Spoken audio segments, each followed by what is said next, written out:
let me say the most naively stupid thing. I was just thinking about this on the way over. I mean, this is so dumb, but I was really thinking this because, you know, the prisoners are fighting the fires right now. You know that? Yeah. Is that real? And they're running out of prisoners. They're getting paid $1 an hour to fight these fires. It's fucking insane. But I was just thinking to myself, $1 an hour? $1 an hour. But I was thinking to myself, man, what if like everybody in California was like, shit, there's fires, and we all were going to help fight the fires?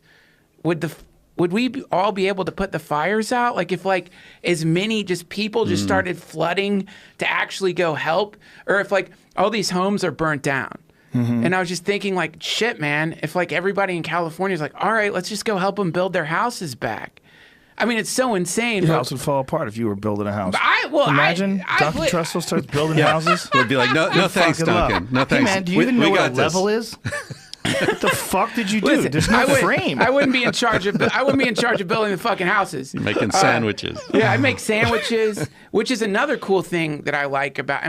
By the way, I'm not a fucking anarchist, but one cool thing I like about the idea is like right now we have this hierarchy of like careers, right? So doctors are valued more than somebody who plumber, right? And plumbers are valued more than like, I don't know, a house cleaner or something. So like, you know, it's considered a low status thing if you're somebody who works in a fast food joint or something like that. But when you get together with a group of people who are fucking cool, some people are good at some things and some people are good at other things, but nobody is valued more than the other person because everybody loves each other. And you've got this like, who, you know, the person who's the most, like somebody digging trenches to like put electrical wires down, a pretty unskilled job, is super appreciated because who the fuck wants to dig the trenches, man? It's when you add money to the equation, which is what we're doing right now, and I get it. I'm not saying get rid of money or whatever.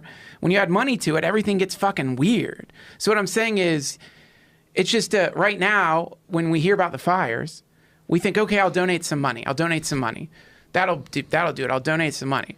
But this is, like I said before, this is a crazy naive idea. I just had this image of like, fuck, what if just huge groups of people started going towards the fires? Like white blood cells converging on the contaminant. Because right now we're using prisoners. Well, do you understand the terrain? Like, this is not something that most people can traverse. You're talking about like extremely hilly areas that are also. Yeah. You'd have to be not just fit, but you'd have to understand which way the wind's blowing. You could get shoehorned in and surrounded by fire. There's a lot of like serious dangers with. It's a beautiful idea on paper. We need trained. There'd have to be like, it would never. I know it'd never fucking happen. I just thought. You need gear. You would need a lot of stuff. Someone would have to organize it. That's what the National Guard was supposed to be, right? It's bigger than the city of Washington, D.C. No, I know. Yeah, that's how big the fire fucking is. Bad. I mean, it's insane how big it is. It's terrible. Yeah, you would have to get a lot of fucking people to circle that bitch. But we're just so disconnected. Boys. We're so broke. Yeah, right? We're so broken apart. We're so disconnected. Like whenever you hear about something going down, it's just a thing that's going down. If someone's house is burnt down, you're like, oh, that fucking house burnt down. That's it. You don't really think much more than that. And we think the state is going to come in and like take care of everything. And I think that's what the state wants. I love using the term the state. Yeah, but does the state want that, or is it just how it's structured? No, it wants it. Why do you think the state wants that? Because in the same reason anyone who's like in an abusive relationship wants to be in control. It's like if you think that I'm the one who's going to help you, then you're dependent on me. Like, do you think if there was a really effective, massive volunteer firefighter force, the state would resist that? No, I don't. That's what's beautiful about it, is I don't know how the state would resist that. I mean, we do see the state resisting things like groups of people getting together and trying to feed the homeless and stuff like that. They do? Yeah. How do they resist? Laws pop up saying you can't feed them.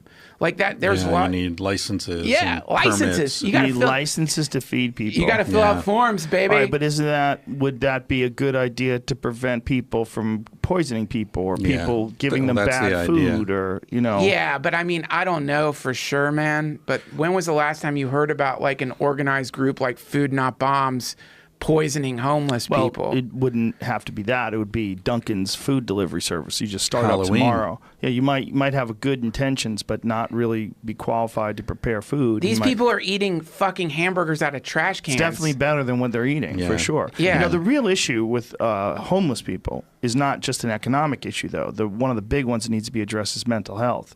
And when they changed the standards during the Reagan administration, they essentially just sent people out on the street. Yeah. And they were using, Duncan, the argument you're making basically, which is that the state is providing for people. There should be private church communities, religious-based families. Yeah. That was the argument they made. I think it was disingenuous. I think it was just about taking money, it's about money. Giving it to the whole Reagan thing. What we're seeing now is the bitter fruit of the Reagan Revolution.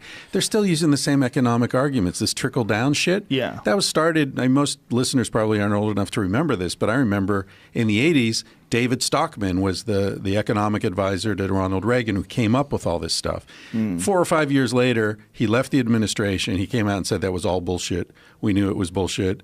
It was just a story we made up. It makes no economic sense. It's ruining the country. I'm so sorry. Jesus Christ. But they're still using it because it's a narrative that's effective. I'm getting into this a lot recently, like how narratives are popular and powerful, not because they make sense, but because they create a story that justifies the power structure that's in control at the time. Right. Yeah, well, this is why I think it's like hyper important right now for people to find groups of people that they love and do more than just like play board games. Like get together with people and like make stuff. Like face the facts, man. Fucking California's on fire right now. I mean, everyone thinks this shit just stays the way it is. It's not just on fire. It's on fire in a way that you realize like, oh, it could be twice as bad as this. And we would literally everyone would have to flee the state. And it's December. Yeah. This is the rainy season. Yeah. And it easily could be twice as bad as it is now. We're in a weird place. And there's no rain. The rain isn't coming.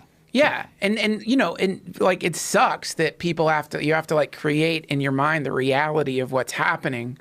To my friend, he was sending me pics. He was right by the fires, and he's saying people just can't understand how bad this is.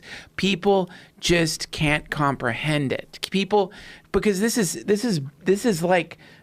real life right now, man. Do you guys feel like this, for example, and other things that are happening?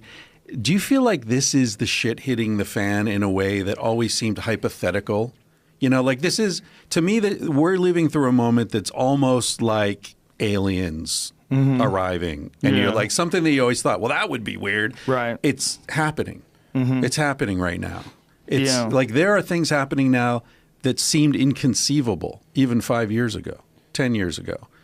I don't know. Like I remember what specifically? Well, I mean, like evacuate Santa Barbara. But that's happened a few times. Montecito, the guy from Donald Back Trump to the Future, being president is the main thing I'm thinking of. Of course, and like, oh no, these national monuments, we're selling them to this mining company that now their lobbyist works for the heads of the Department of the Interior, and just like it's over. Like this is an end stage. But oh wait, hold. I know what you mean, and like God knows, like depending on how high I am, my brain will get really shrill about. Fuck, this is it, man. This is the end stage. This is it. Fucking apocalypse has happened, man.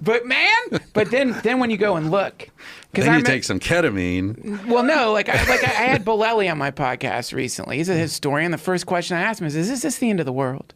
And he's like, I don't think so. He's like, think of when the Black Plague wiped out, 30% of the people on Earth got wiped. Well, in Europe. It's certainly times that are filled with adversity. And there's a restructuring. Yeah, I don't mean it's the end of the world per se, but it's the end of the American empire. It's the end of America as a country that other people around the world looked up to as a model to be emulated. Well, we have a popularity contest to see who controls the nukes. And this is the first time that a popular guy... That's so fucked up. That's what it is. And this is the first time a popular guy entered the popularity contest. And someone who knows how to be popular. And there's a bunch of people out there that are pro wrestling fans, and they bought right in, hook, line, and sinker. Yeah. And that's a very simplistic version of it. There's a lot of other people that wanted to throw a monkey wrench in the system because they thought Hillary Clinton was a crook, and she probably is, because they're all crooks. Most of those people at the top are at least in some way fucked up.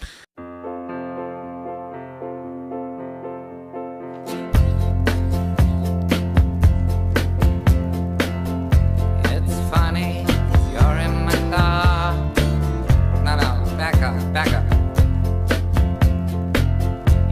my thoughts at all.